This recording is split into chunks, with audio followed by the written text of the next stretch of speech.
Hello, my name is DudeMen2. In this video I will give you an example of how you can play Sion on League of Legends. Now there are many ways to play Sion, but if you're new to him, this video should help you with playing him as an attack damage carry. This video will also give you tips on how to play on any threes team when top laning. As you can see, I'm going against Olaf top, who happens to be a great top solo champion. With knowing that he can dominate the top lane, I play very carefully to ensure that he doesn't get first blood, or for that matter, a kill on me. I go in to try to see what kind of damage output my champion does, and how much damage output his does. As you can see, I would have lost the fight, so I stay close enough to the minions to get experience, but far enough away to ensure I can run if Olaf wants to engage in a fight. Playing as Sion, you always want to put your first point into Cryptic Gaze. This gives you a stun that lasts for 1.5 seconds. This game I put my next point into Death's Caress. This gives you a shield. The reason I get this is because I'm going against Olaf, who happens to be a really good top champion. Third point I put into a Rage. This is what your build will be based around. This ability lets you do extra damage and increases your maximum health with each kill you get.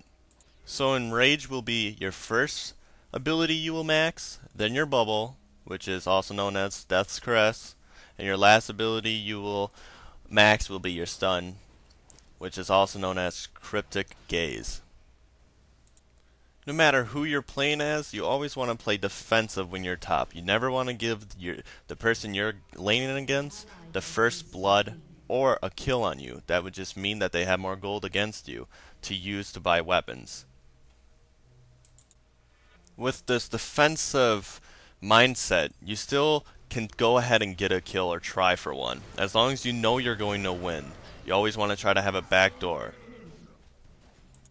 So with saying backdoor, you want to be able to get away quick, and you only want to get away if you're losing the battle, obviously. So good ways to get away is by saving a flash to get away, and that means you could just either be really close to a wall, so when you're going to lose the battle or whatnot, you can just flash over. Or you maybe have a ghost so you can run away from the battle, or maybe even an exhaust to slow them down and run away. Now with playing top solo as a champion, you have to keep in mind that you're the one who needs to come down whenever you think you can get a gank. You always got to be thinking about getting a gank. That's how your team's going to get ahead and basically roll over the other team.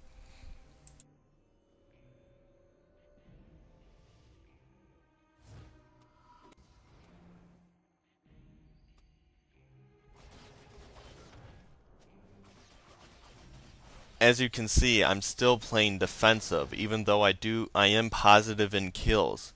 I do have more gold, but I still want to be able to not die and feed the other team. Just stay positive and stay behind the mid line is a good estimate, so you're not getting ganked.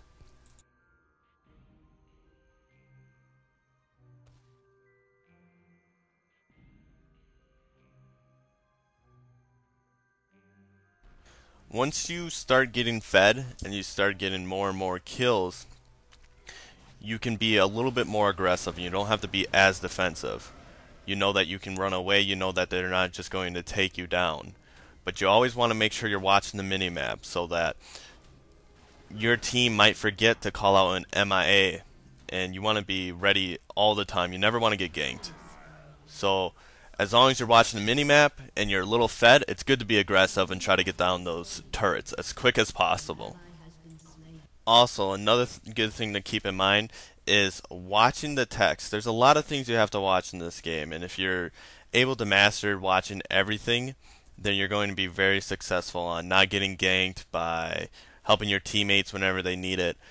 As you can see, I just read on the chat that there's a ward, so if I went down there to try to get that gank, I would have been wasting my time. Instead of wasting my time, now I can go back, turn around, and attack that turret and get it down more. Also, while top laning solo on any champion, you want to watch the top minions. You want to get them as soon as you can and you want to get the dragon as soon as you can with your team. If you can do this, you can eliminate your enemies from getting those buffs and eliminate them from getting the dragon, which gives tons of gold to your team. So with having map awareness, communication with your team, and by disabling the enemy team from getting any buffs, you should be able to pull away with a victory. That's all for the tips. I hope this video helps anyone who may have been new to Sion or even new to threes. The rest of the video is just highlights of the game.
Victory!